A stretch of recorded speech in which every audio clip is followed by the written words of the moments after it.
మోడీ సార్ను పల్లెత్తు మాట అన్న పవర్లున్న బీజేపీ లీడర్లు కమలం పార్టీ ఎంపీ ఎమ్మెల్యేలు కాషాయం కార్యకర్తలు ఊకుంటారేమో కానీ నేను జరంతో కూడా ఊకోను అనబట్టిండు జనసేనాని. ఆయన్ని మంది మాటలనంటే నా కళ్ళల్లో నీళ్లు తిరుగుతాయి అనుకుంటా ప్రేమోల్కో వస్తుండి ఇట్లా ఆడితో ఆగుకుంటే ఇంకేమన్నాడో ఇన్నుండ్రి. కూటమి గున్నాక కమలం పార్టీ మీద కడుపురేమో చూయిస్తుండు పోరి కాటమరాయుడు. జంతర్ మంతర్ కాడ జంజీ నిరసనలు చేసుకుంటా మోడీని మాటలనే వరకలా ఆయన ఏం ఫీల్ అండి అనేది చెప్పుకొచ్చిండు ఇట్లా. చాలామంది ఆయన మీద మాటలంటా ఉంటే, ఆయన్ని అనకూడని మాటలంటా ఉంటే నా గుండె కదిలించేసింది, నా కన్నీళ్ళు వచ్చినాయి, బాధ వచ్చింది. దేశం కోసం కష్టపడే వారికి ఇవా చివరికి మనం ఇచ్చేదే. మరి మీ కూటమి పార్టీ నేతగా దేశ ప్రధానిగా మోడీ సార్ను మాటలంటే మొత్తానికి మీకు బాధ అనిపించింది సరే, మరి అదే ఢిల్లీ కాడైన నిరసనల్లా పోలీసులు పొట్టు పొట్టు కొట్టిరు కదా పిల్లల్ని. మరి అది చూసి అస్సలు బాధ అనిపించలేదా, కళ్ళ నీళ్ళే రాలేదా మీకు అనుకుంటా పవన్ కళ్యాణ్కు పంచులేస్తున్న నెటిజనాలు.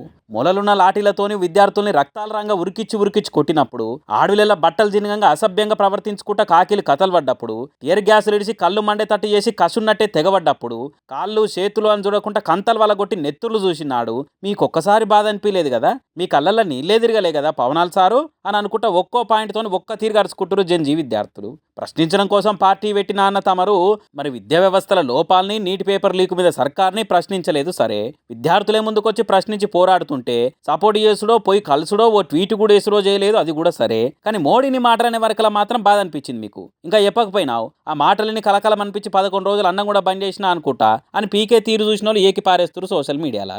మా భవిష్యత్తు కోసము, మా చదువుల కోసము మేం కొట్లాడుతుంటే ఎందుకు తీవ్రవాదులు అంటుర్రు, దేశద్రోహులు అంటుర్రు, ఎందుకు కేసులు పెడుతురు అని లక్షలాది మంది యువత ప్రశ్నించినప్పుడు పల్లెత్తు మాట బయటికి రాలేదు, బాధ అనిపించలేదు. కానీ ఢిల్లీలో ఉన్న మోడీని మాటలనగానే ఏపీలో ఉన్న తమరికి ఎక్కలేని బాధ వచ్చిందిలే వరెవ్వా అని అనుకుంటా ట్రోల్ చేస్తారు గట్టిగా. మరి మోడీ సార్ని మాటలంటేనే ఈయన కంట్ల నీళ్ళు తిరిగితే మరి ఇంతమంది లాజిక్కులతో డైరెక్ట్ ఈయననే ఇన్ని మాటలు అన్నాక ఇంకెంత ఫీల్ అవుతాడో ఏమో పొరి పాపం. వర్షాలు పడక కర్షకులు దండలాడుతుంటే పల్లెలల్లా కప్పతలు ఆటలాడిండ్రు జనాలు. వానదేవుడా ఎక్కడికి పోయినావని లాభా లాభా మొత్తుకుంటా వర్షాలను పిలిచిండ్రు. పబ్లిక్ ఇట్లా కోరుకుంటే ప్రతిపక్ష పార్టీల లీడర్లు మాత్రం వానలు పడొద్దనుకుంటున్నారట. ఉత్తగా అనుకునుడే కాదు, పూజలు కూడా చేస్తున్నారట. గంత పెద్ద ముచ్చట్లు ఎవరు చెప్పిండ్రు అంటారా? ఇగో ఈసారి చెప్తున్నాడు ఈనుండ్రి. మంత్రాలకు సంత్రకాయలు రాలయి, యంత్రాలు కడితే వాన శినుకులు రాలయి అనే రోజులు ఈ కాలంలో కూడా ఉన్నాయి అని అంటే పబ్లిక్ నవ్వుతారు కావచ్చు. కానీ Congress party MLC Addanki Dayakar sir Shudra పూజలు, మంత్రాలు, మన్ను మశానం ఉన్నాయి అన్నట్టు ఫుల్ క్లారిటీతో చెప్తున్నాడు. ఆ మంత్రాలు తంత్రాల మతలబ్ ఏందో చెప్తున్నాడు. ఇక సారే ఇనుర్రి. బీఆర్ఎస్ నేత కేసీఆర్ గారు అల్లుడు హరీష్ రావు గారు ఎక్కడెక్కడ పోయి పూజలు చేస్తుండో మనకు సమాచారం ఉంది. ఒక్కసారి తెలంగాణ ప్రజలకు గమనించండి. శివమొగ్గ, దాన్ని షిమోగ అంటారు.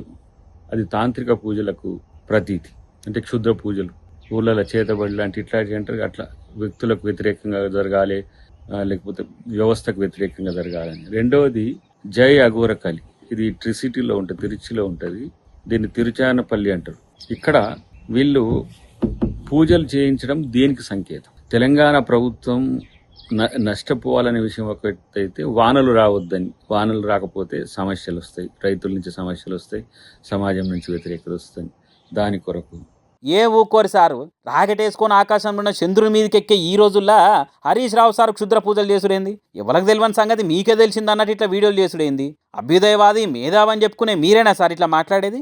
అయినా చేతబడి క్షుద్ర పూజలు చేస్తే వర్షాలు పడవలసిన అవుతాయా సారు? కొన్ని దిక్కుల జోరుగా వానలు కుండపోత కురుస్తూనే ఉన్నాయి కదా. వానలు పడకుంటే మేఘమదనం చేసి వర్షాలు కురిపించే టెక్నాలజీ ఉన్నది కానీ పడుతున్న వానలు ఆపే శక్తి అయితే ఇంతవరకు లేదు దునియాల. మరి హరీష్ రావు సార్ పూజలు చేసిండని ఎట్లా అంటున్నారు? ఒగాలే చేసిండే అనుకో, ఆ పూజలు క్షుద్ర పూజలే అని మీరు ఎట్లా చెప్పగలుగుతారు? వాళ్ళ ఇంటిల్ బాది తెలంగాణ జనాలందరూ మంచిగా ఉండాలని చేయొచ్చు కదా, అపార్థం ఎందుకు చేసుకోవాలి అని అడుగుతున్నారు అద్దంకి సార్ మాటలైన తెలంగాణ పబ్లిక్.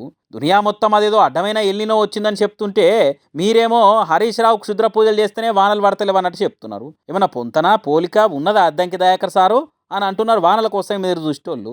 ఇలాంటి తాంత్రిక క్షుద్ర పూజలతో తెలంగాణ ప్రభుత్వానికి నష్టం జరగాలని కోరుకోవడం, వీళ్ళు తెలంగాణ బాగుపడాలని కోరుకుంటోళ్ళ. అధికారం లేకపోతే అఘోరాలుగా తయారవుతున్న పరిస్థితి ఈరోజు. అవునవును. అధికారం చేతులు ఉన్నప్పుడు ఎవరు ఏ తీరుగా తెలంగాణ కోసం పనిచేసిర్రో, అధికారం లేనప్పుడు ఎవరు ఏ తీరుగా పదవుల కోసం పాకులాడిరో మాకు తెలుసు. ఎవరెవరు ఏ ఏ ప్రాజెక్టులు కట్టిర్రో, తెలంగాణ పబ్లిక్ ఎవరి పరిపాలన తలుచుకుంటారో కూడా ఎరికే అని కౌంటర్గా కామెంట్లు పెడుతున్నారు అద్దంకి సార్ మాటలు ఇన్నోళ్ళు. సరే ఒకవేళ అద్దంకి దయాకర్ సార్ అన్నట్టు హరీష్ రావు సార్ క్షుద్ర పూజలే చేయించిండు అనుకుందాము. ఆ వీడియోలను బయట పెట్టి కేసులు పెట్టొచ్చు కదా. అయ్యేం చేయకుండా ఉత్త మాటలు ఎందుకు చెప్తున్నారు సారు అని అడుగుతున్నారు. ఇక కొంతమంది అయితే ఈ రోజుల క్షుద్ర పూజలు మంత్రాలు తంత్రాలను మాట్లాడితే బుద్ధి తక్కువ పని, అసొంటిది ప్రతిపక్షాలు అధికార పక్ష పార్టీ మీద చేతుబడులు చేయిస్తున్నదని మాట్లాడేంది. అదే నిజమైతే దేశంలో ప్రతిపక్షంలో ఉన్న కాంగ్రెస్ పార్టీయే కదా. రాహుల్ గాంధీ మోడీ సర్కార్ మీద క్షుద్ర పూజలు చేయిస్తే ప్రభుత్వాలు కూలిపోతాయా మరి? ఏం మాట్లాడుతున్నావు అద్దంకి దయాకర్ సార్ అన్నట్టు విజ్ఞాన వేదికలలో మంత్రతంత్రాలను నమ్మనోళ్ళు గట్టిగానే అంటున్నారు. ఇక